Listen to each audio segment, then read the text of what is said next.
Chapter 80. And at the end of 2 years the Lord again sent Moses to Pharaoh to bring forth the children of Israel, and to send them out of the land of Egypt.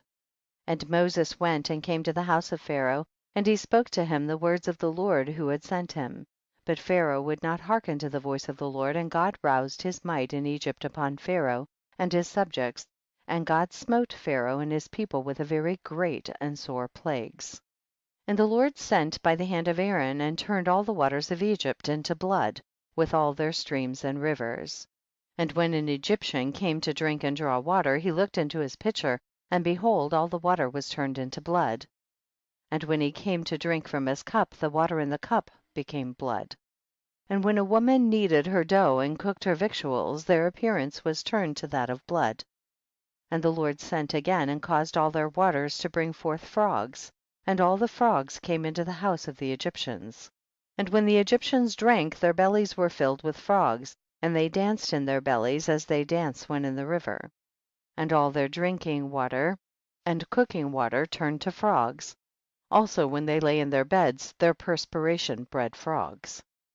10. Notwithstanding all this, the anger of the Lord did not turn from them, and his hand was stretched out against all the Egyptians to smite them with every heavy plague. 11. And he sent them and smote their dust to lice, and the lice became in Egypt to the height of 2 cubits upon the earth.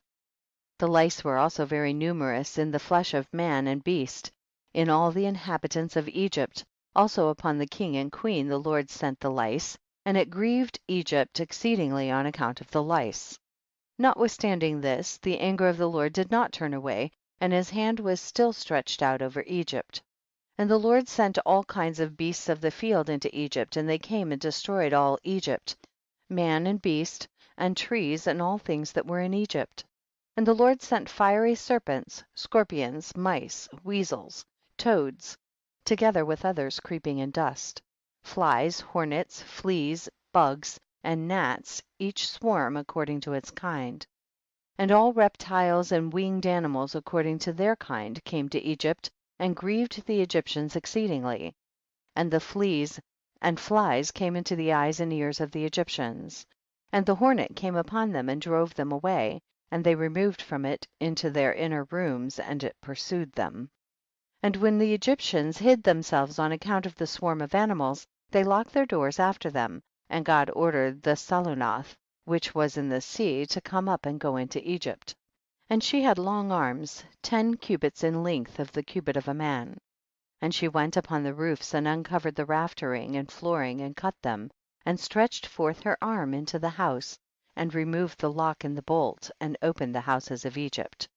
22. Afterward came the swarm of animals into the house of Egypt, and the swarm of animals destroyed the Egyptians, and it grieved them exceedingly. 23. Notwithstanding this, the anger of the Lord did not turn away from the Egyptians, and his hand was yet stretched forth against them.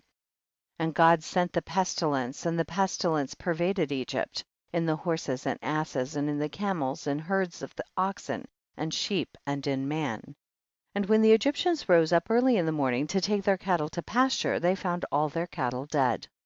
And there remained of the cattle of the Egyptians only 1 in 10, and of the cattle belonging to Israel in Goshen not one died. 27. And God sent a burning inflammation in the flesh of the Egyptians, which burst their skins, and it became a severe itch in all the Egyptians from the soles of their feet to the crowns of their heads. 28. And many boils were in their flesh, that their flesh wasted away until they became rotten and putrid. 29. Notwithstanding this, the anger of the Lord did not turn away, and his hand was still stretched out over all Egypt. 30. And the Lord sent a very heavy hail, which smote their vines and broke their fruit trees, and dried them up that they fell upon them. 31. Also every green herb became dry and perished, for a mingling fire descended amidst the hail, therefore the hail and the fire consumed all things. 32. Also men and beasts that were found abroad perished of the flames of fire and of the hail, and all the young lions were exhausted. 33. And the Lord sent and brought numerous locusts into Egypt, the chazal, salam, chargol, locusts each of its kind, which devoured all that the hail had left remaining. 34. Then the Egyptians rejoiced at the locusts, although they consumed the produce of the field, and they caught them in abundance and salted them for food. And the Lord turned a mighty wind of the sea, which took away all the locusts, even those that were salted, and thrust them into the Red Sea. Not one locust remained within the boundaries of Egypt. And God sent darkness upon Egypt, that the whole land of Egypt and Pathros became dark for 3 days, so that a man could not see his hand when he lifted it to his mouth. At that time died many of the people of Israel who had rebelled against the Lord, and who would not hearken to Moses and Aaron, and believed not in them that God had sent them. And who had said, we will not go forth from Egypt, lest we perish with hunger in a desolate wilderness, and who would not hearken to the voice of Moses. And the Lord plagued them in the 3 days of darkness, and the Israelites buried them in those days without the Egyptians knowing of them, or rejoicing over them.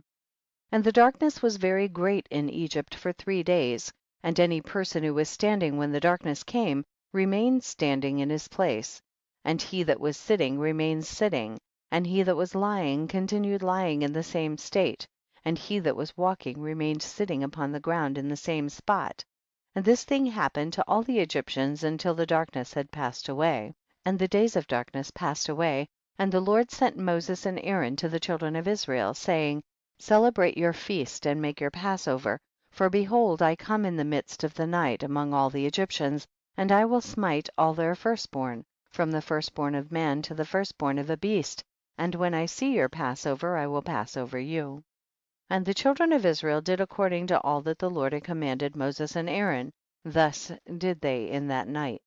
And it came to pass in the middle of the night that the Lord went forth in the midst of Egypt, and smote all the firstborn of the Egyptians, from the firstborn of man to the firstborn of beast. And Pharaoh rose up in the night, he and all his servants and all the Egyptians, and there was a great cry throughout Egypt in that night, for there was not a house in which there was not a corpse. Also the likenesses of the firstborn of Egypt, which were carved in the walls of their houses, were destroyed and fell to the ground. Even the bones of their firstborn who had died before this, and whom they had buried in their houses, were raked up by the dogs of Egypt on that night, and dragged before the Egyptians and cast before them. And all the Egyptians saw this evil thing which had suddenly come upon them. And all the Egyptians cried out with a loud voice. And all the families of Egypt wept upon that night, each man for his son, and each man for his daughter, being the firstborn, and the tumult of Egypt was heard at a distance on that night. And Bathia the daughter of Pharaoh went forth with the king on that night to seek Moses and Aaron in their houses, and they found them in their houses eating and drinking and rejoicing with all Israel. And Bathia said to Moses, is this the reward for the good which I have done to thee, who have reared thee and stretched thee out, and thou hast brought this evil upon me and my father's house? And Moses said to her, surely 10 plagues did the Lord bring upon Egypt. Did any evil accrue to thee from any of them? Did one of them affect thee? And she said, no. And Moses said to her, although thou art the firstborn to thy mother, thou shalt not die, and no evil shall reach thee in the midst of Egypt. And she said, what advantage is it to me, when I see the king my brother and all his household and subjects in this evil, whose firstborn perish with all the firstborn of Egypt? And Moses said to her, surely thy brother and his household, and subjects of the families of Egypt would not hearken to the words of the Lord, therefore did this evil come upon them. And Pharaoh king of Egypt approached Moses and Aaron, and some of the children of Israel who were with them in that place, and he prayed to them, saying, rise up, take your brethren, all the children of Israel who are in the land, with their sheep and oxen, and all belonging to them, they shall leave nothing remaining, only pray for me to the Lord your God. And Moses said to Pharaoh, behold, thou art thy mother's firstborn, yet fear not, for thou wilt not die. For the Lord has commanded that thou shalt live, in order to show thee his great might and strong stretched out arm. And Pharaoh ordered the children of Israel to be sent away, and all the Egyptians strengthened themselves to send them, for they said, we are all perishing. And all the Egyptians sent the Israelites forth with great riches, sheep and oxen and precious things, according to the oath of the Lord between him and our father Abraham. And the children of Israel delayed going forth at night, and when the Egyptians came to them to bring them out, they said to them, are we thieves, that we should go forth at night? And the children of Israel asked of the Egyptians vessels of silver and vessels of gold and garments, and the children of Israel stripped the Egyptians. 10. And Moses hastened and rose up and went to the river of Egypt, and brought up from thence the coffin of Joseph and took it with him. The children of Israel also brought up each man his father's coffin with him, and each man the coffins of his tribe.